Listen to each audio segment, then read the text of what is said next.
I grew up to study the brain because I have a brother who has been diagnosed with a brain disorder, schizophrenia.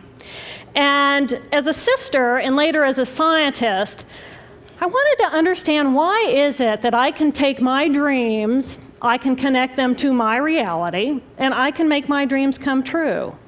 What is it about my brother's brain and his schizophrenia that he cannot connect his dreams to a common and shared reality, so they instead become delusion?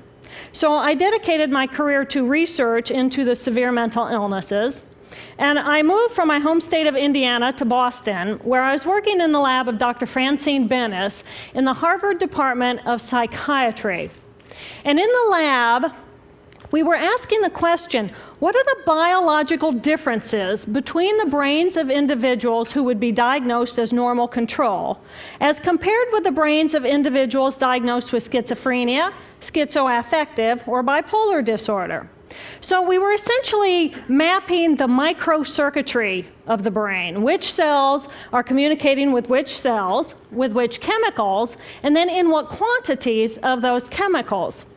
So there was a lot of meaning in my life because I was performing this type of research during the day, but then in the evenings and on the weekends, I traveled as an advocate for NAMI, the National Alliance on Mental Illness.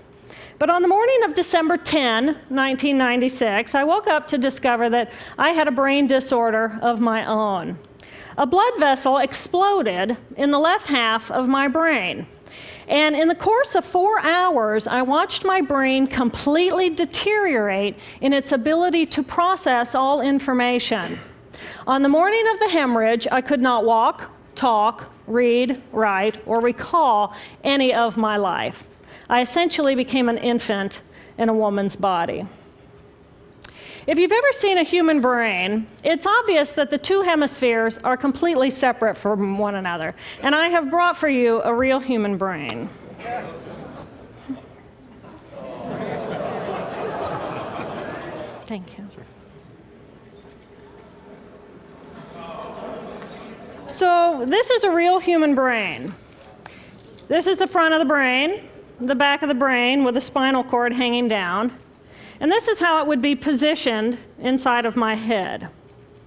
And when you look at the brain, it's obvious that the two cerebral cortices are completely separate from one another. For those of you who understand computers, our right hemisphere functions like a parallel processor, while our left hemisphere functions like a serial processor. The two hemispheres do communicate with one another through the corpus callosum, which is made up of some 300 million axonal fibers. But other than that, the two hemispheres are completely separate. Because they process information differently, each of our hemispheres think about different things, they care about different things, and dare I say, they have very different personalities. Excuse me. Thank you. It's been a joy.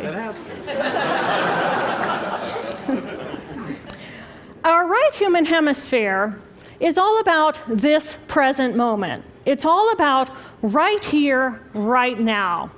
Our right hemisphere, it thinks in pictures, and it learns kinesthetically through the movement of our bodies. Information in the form of energy streams in simultaneously through all of our sensory systems, and then it explodes into this enormous collage of what this present moment looks like, what this present moment smells like and tastes like, what it feels like, and what it sounds like. I am an energy being connected to the energy all around me through the consciousness of my right hemisphere. We are energy beings connected to one another through the consciousness of our right hemispheres as one human family. And right here, right now, we are brothers and sisters on this planet, here to make the world a better place. And in this moment, we are perfect, we are whole, and we are beautiful. My left hemisphere, our left hemisphere, is a very different place. Our left hemisphere thinks linearly and methodically. Our left hemisphere is all about the past, and it's all about the future. Our left hemisphere is designed to take that enormous collage of the present moment and start picking out details, and more details about those details. It then categorizes and organizes all that information, associates it with everything in the past we've ever learned, and projects into the future all of our possibilities. And our left hemisphere thinks in language. It's that ongoing brain chatter that connects me and my internal world to my external world. It's that little voice that says to me, hey, you got to remember to pick up bananas on your way home.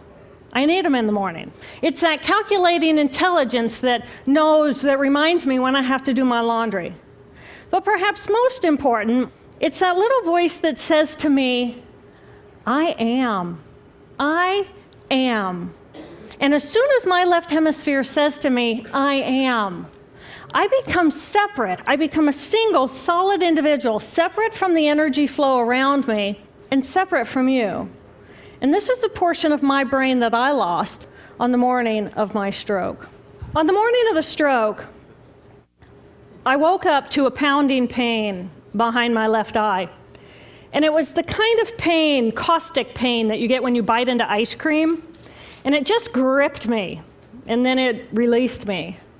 And then it just gripped me, and then it released me. And it was very unusual for me to ever experience any kind of pain, so I thought, okay, I'll just start my normal routine. So I got up and I jumped onto my cardio glider, which is a full body, full exercise machine. And I'm jamming away on this thing, and I'm realizing that my hands look like primitive claws grasping onto the bar.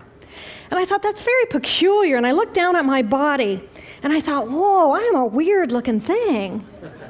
And it was as though my consciousness had shifted away from my normal perception of reality, where I'm the person on the machine having the experience, to some esoteric space where I'm witnessing myself having this experience.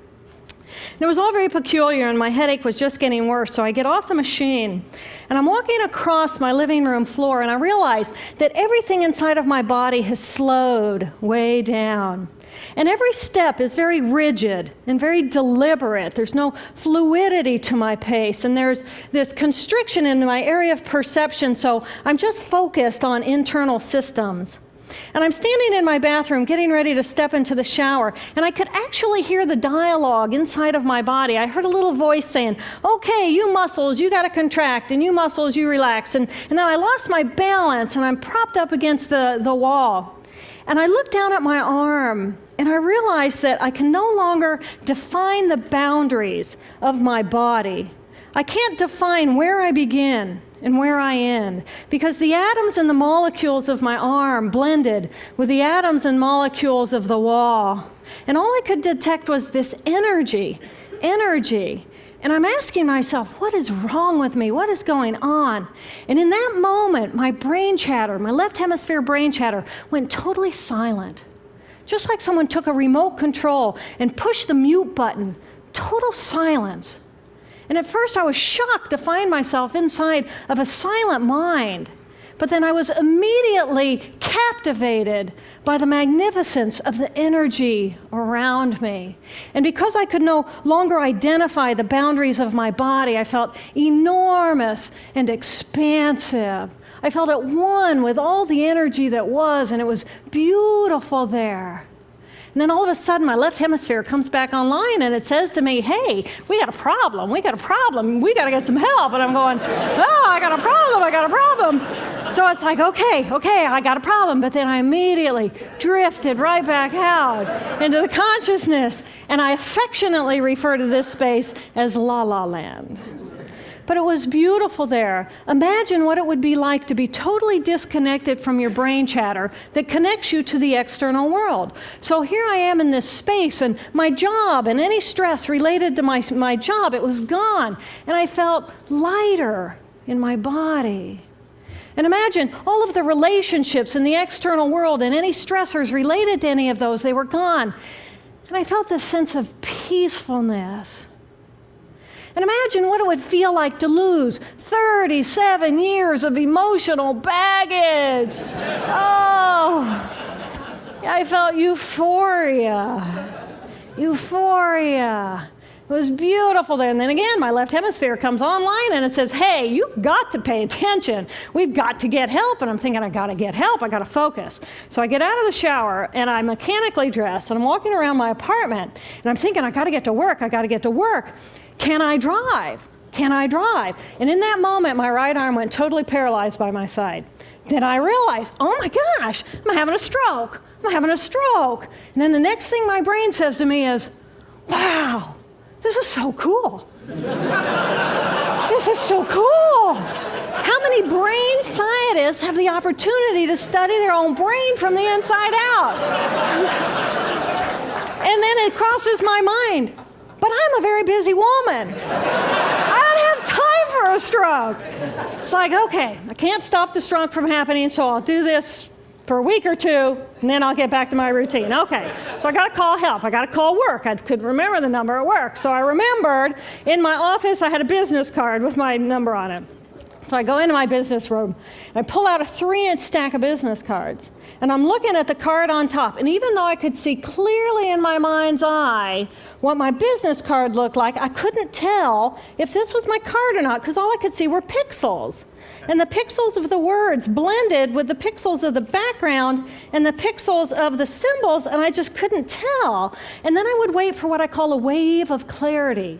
And in that moment, I would be able to reattach to normal reality. And I could tell, that's not the card, that's not the card, that's not the card. It took me 45 minutes to get 1 inch down inside of that stack of cards. In the meantime, for 45 minutes, the hemorrhage is getting bigger in my left hemisphere. I do not understand numbers. I do not understand a telephone, but it's the only plan I have. So I take the phone pad and I put it right here. I take the business card, I put it right here, and I'm matching the shape of the squiggles on the card to the shape of the squiggles on the phone pad. But then I would drift back out into la la land and not remember if when I come back if I'd already dialed those numbers.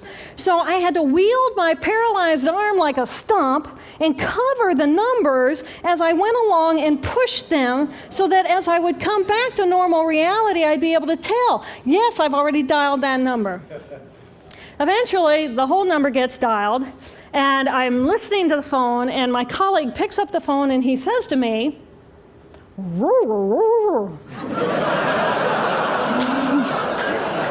I think to myself, oh my gosh, he sounds like a golden retriever.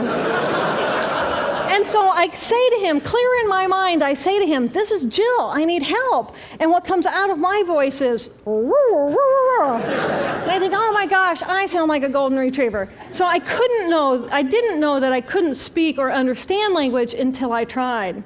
So he recognizes that I need help, and he gets me help.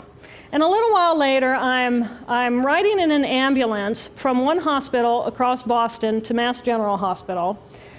And I curl up into a little fetal ball.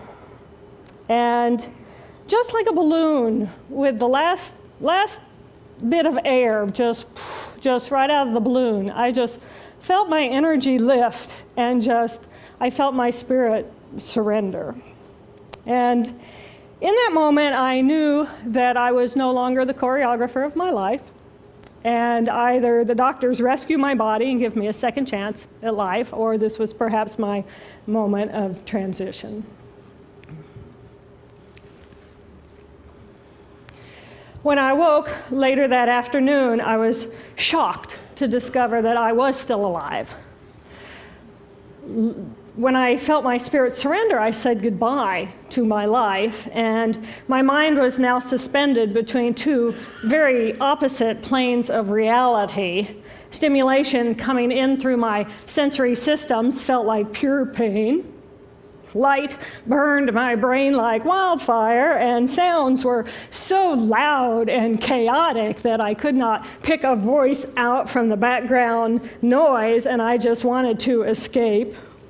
Because I could not identify the position of my body in space, I felt enormous and expansive, like a genie just liberated from her bottle.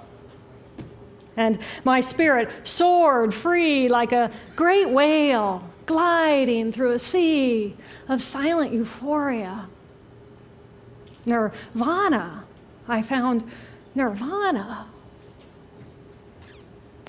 And I remember thinking there's no way I would ever be able to squeeze the enormousness of myself back inside this tiny little body. But then I realized, but I'm still alive. I'm still alive, and I have found nirvana. And if I have found nirvana and I'm still alive, then everyone who is alive can find nirvana. And I pictured a world filled with beautiful, peaceful, compassionate, loving people who knew that they could come to this space at any time and that they could purposely choose to step to the right of their left hemispheres and find this peace. And then I realized what a tremendous gift this experience could be. What a stroke of insight this could be to how we live our lives. And it motivated me to recover. 2.5 weeks after the hemorrhage, the surgeons went in and they removed a blood clot the size of a golf ball that was pushing on my language centers. Here I am with my mama, who's a true angel in my life. It took me 8 years to completely recover. So, who are we? We are the life force power of the universe with manual dexterity and 2 cognitive minds. And we have the power to choose moment by moment who and how we want to be in the world. Right here, right now, I can step into the consciousness of my right hemisphere where I am the life force power of the universe. I am the life force power of the 50 trillion beautiful molecular geniuses that make up my form, at one with all that is. Or I can choose to step into the consciousness of my left hemisphere, where I become a single individual, a solid, separate from the flow, separate from you. I am Dr. Jill Bolte Taylor, intellectual, neuroanatomist. These are the we inside of me. Which would you choose? Which do you choose? And when? I believe that the more time we spend choosing to run the deep inner peace circuitry of our right hemispheres, the more peace we will project into the world, and the more peaceful our planet will be. And I thought that was an idea worth spreading. Thank you.